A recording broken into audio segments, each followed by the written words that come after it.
You or your partner had an affair and are wondering whether non-monogamy might be a way to address the infidelity. Now, I cannot tell you how often people reach out to me with some version of this question. It's probably because two of my specialties are infidelity and non-monogamy, and yes, those are separate things. Now, when people reach out, they might say something like, I'm a habitual cheater. Maybe that means I'm non-monogamous. Or I've met someone, I'm in love with them, and now I realize I can love more than one person. Should we explore polyamory? Sometimes it's, I had sex with someone else and I want to continue to be able to explore sex with others, but I don't want my relationship to end and I don't think it has to.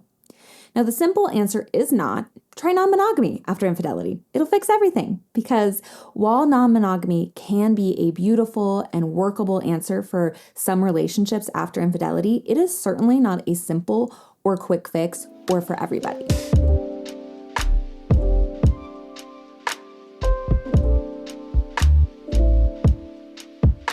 And before we get into it, hey there, I'm Lauren Consul. I'm a licensed marriage and family therapist and certified sex therapist, here to help you have more satisfying and secure sex and relationships. Before we get into talking about the transition from monogamy to non-monogamy, let's first talk about why people cheat, because this is key in healing from infidelity in general, and it's really important if you're trying to transition from monogamy after infidelity to non-monogamy. Now, sometimes people will cheat because they feel lonely or neglected. Even in a committed, loving relationship, people can feel emotionally isolated. Life stresses, routine, simply drifting apart can create a void that infidelity fills. Sometimes there's unmet needs are at play, and needs that haven't been articulated or maybe even not recognized yet. And bringing them up might feel really scary or impossible. If you don't even know they're there, how do you bring them up? So the person may avoid rocking the boat with the infidelity. And sometimes people cheat because they're non-monogamous or more polyamorous at their core, but instead of navigating that openly, they fall into covert non-monogamy. They didn't maybe know how or didn't feel safe to address it head on, or sometimes people don't even know that ethical non-monogamy is an option. Now, to be clear, none of these are excuses for infidelity. We are not excusing or justifying, because there is none of that. We are understanding, and understanding is not the same as excusing. But in order to transition to non-monogamy, you do need to understand the why of the infidelity to ensure moving into non-monogamy is actually addressing the correct issue. And also understanding the why helps you rebuild trust and move forward. Transitioning from monogamy after infidelity to non-monogamy is not as simple as saying, hey, we're non-monogamous now. Great. Why? Well, first, you need to address the root cause of the infidelity. The unfaithful partner really needs to reflect honestly on what led to the betrayal, as we were discussing earlier.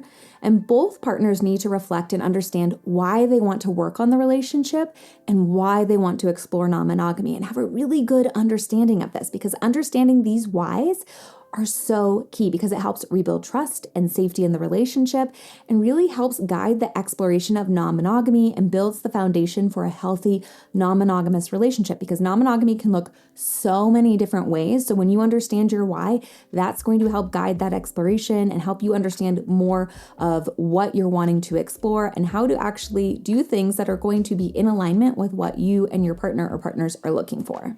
Second, you need to repair the damage from the infidelity. Healing from infidelity requires consistent action over time of rebuilding trust, honest communication, managing triggers, answering questions, supporting each other, and so much more.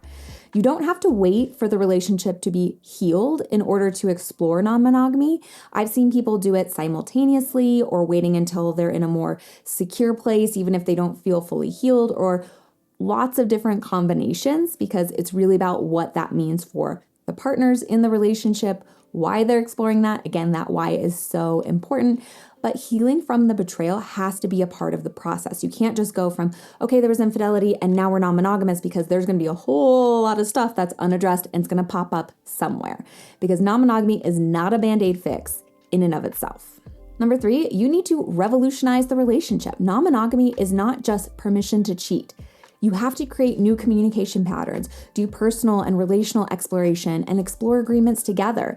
Non-monogamy is about open, honest, and transparent communication. It's built on a foundation of trust. And since there was a breakdown of communication and trust along the way, hence the infidelity, you need to revamp what that looks like in your relationship. And communication doesn't magically get better. You really have to work at it and work at it consistently. Number 4, you need to educate yourselves about non-monogamy, learn about relationship structures, common pitfalls, and how to address them, dealing with feelings of jealousy, managing time, creating agreements, listen to books, podcasts, attend workshops, connect with a local community. This may also be nuanced because the partner who cheated may be way ahead of the betrayed partner. The partner who stepped out has been thinking about non-monogamy for a while and really living it, even if covertly. And the other partner, they're just now finding out about the non-consensual non-monogamy. And so they're wrapping their heads around the infidelity and now the concept of ethical non-monogamy, and sorting through how they feel all of that is a lot. And you both need time to, again, read books, listen to podcasts, and do the emotional work individually and relationally to explore this dynamic. Number 5, ideally you would seek professional guidance. If you can swing it, get support from a professional who has experience in non-monogamy and also ideally who has experience with infidelity. There are coaches, therapists, and groups out there.